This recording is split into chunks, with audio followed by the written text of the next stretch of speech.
миналата година, слава Богу, все пак имаме ръст. Като цяло 2,8% на пазара. Общо взето не може да се каже, че годината беше, че този ръст е един здравословен ръст, който показва връщане на пазара към ръстове. Фактически в стойностно изражение това е един твърде малък такъв ръст. Основно се изтегля от хардуера, който е по-големия обем от пазара. Прогнозата до 2017 година, същата картина, която гледахме за Централна и Източна Европа, това е прогнозата за България. Един много умерен 6,7% ръст, средногодишен ръст до 2017 година.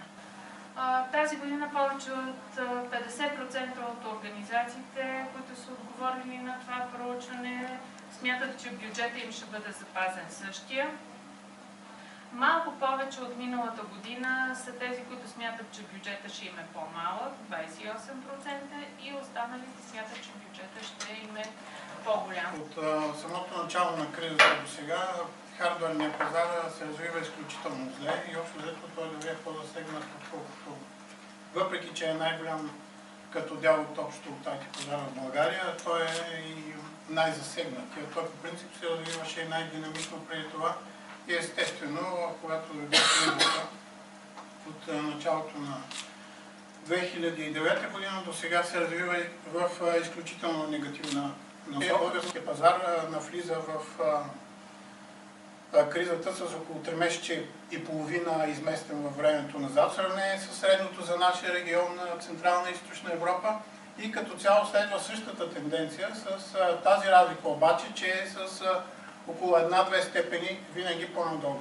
И дори през ключовите за нашия регион на 2010-2011 година, дори 2012, когато пазара там растеше, българския пазар се представяше изключително зле. Въпреки, че следва тенденцията, само че не бяха малко над нулата, при нас под нулата и с изключение на някои сегменти при лаптопите, той беше изцяло надолу.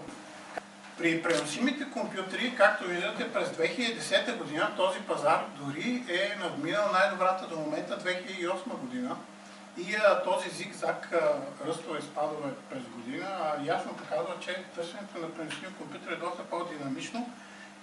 То също е засегнато от кризата, между другото, и до голяма степен този ръст при преносимите компютри се дължи и на този преход от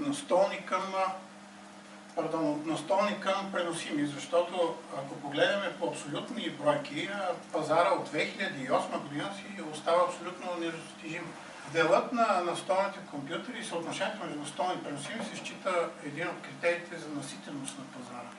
В България пазар обаче е тотално ненаситен и недоразвит, но спада на този малък дял относителен на настолните компютри се дължи просто на факта, че, как да кажа, бюрото на българина е по-тясно от бюрото на западноевропейца на американци. На него има място, чисто по финансови причини, само за лаптоп.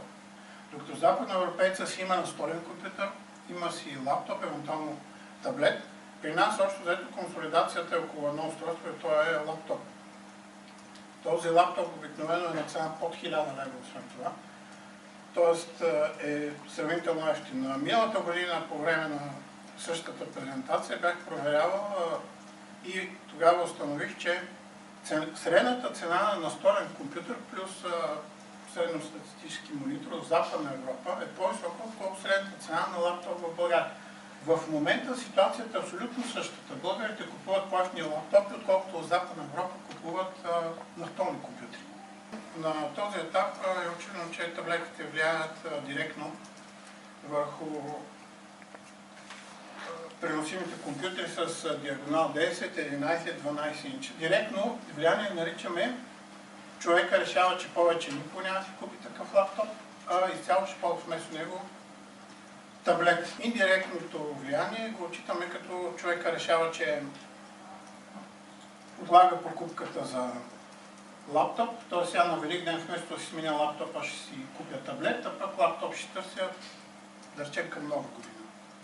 Преди кризата България беше единствената страна общо взето в Европейския съюз, в който най-големия сегмент и по приходи, и по продажи по бройки беше монохромните, лазерни, еднофункционални принтери. По принцип на влизането на лазерната технология е един от критериите за развитие на пазара. В България обаче не беше така. Хората ще купуваха, защото мастилото тук му се носи славата на скъпа технология с скъп консуматив.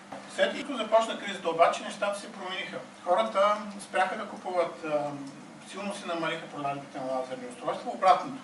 Най-големия сегмент стана през 2010-2011 станаха мастилените многофункционалки. През 2012 година обаче пазара започна леко да се нормализира, въпреки че все още е по-нулата, започна леко да се нормализира. В смисъл продажбите на мастилени устройства спаднаха. Обратно, лазерната технология бавно, но си възвърна позициите, като отново най-големия сегмент, както видите по приходи и по бройки, е лазерен, монохромните лазерни, обаче многофункционалки, които за първи път тази година станаха най-големия сегмент. До сега бяха еднофункционални.